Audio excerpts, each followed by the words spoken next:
Want something different in a smartwatch? I've got a Pebble Time Steel on my wrist. Pebble offers something different to the equation than Apple Watch and Android Wear because it feels a little more like a watch.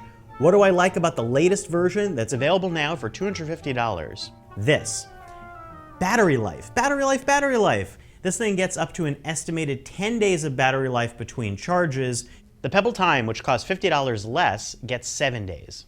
The Apple Watch gets about a day, Android Wear a day or two. So you don't have to worry. You can just charge this and keep going and sleep with it and use some of the fitness apps like the Misfit app for sleep tracking.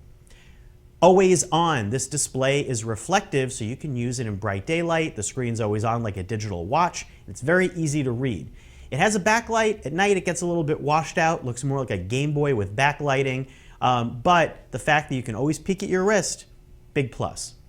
Funky watch faces. There are so many weird little fan-made and make-your-own watch face tools that Pebble has on its store, almost all for free. And you can play around with these weird digital ones, strange weather ones, little homemade apps, and you can keep yourself occupied. The Pebble Time and Pebble Time Steel can store dozens of these apps on your watch at any time.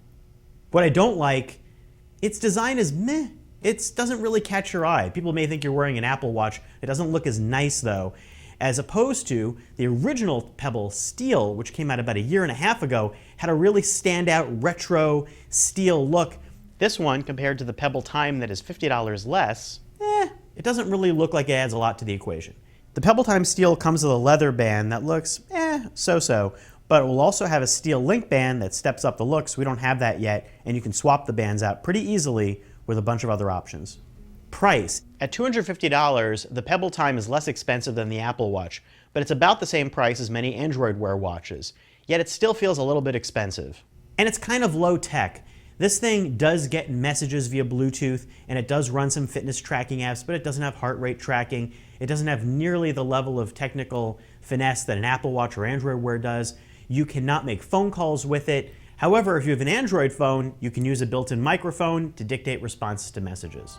I love that the Pebble Time Steel feels more like a watch that you don't have to worry about.